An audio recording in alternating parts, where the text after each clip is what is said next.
Hey Scrappers, Virginia here, Rockaway Recycling. So just wanted to give you a little insight of how we do separation of electric motors and sealed units here at Rockaway Recycling.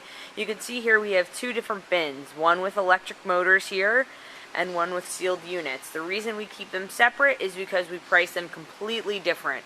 Electric motors generally run anywhere from 20 to 30 cents per pound, and the sealed units are anywhere from 5 to 10 cents less than whatever the electric motor's price is.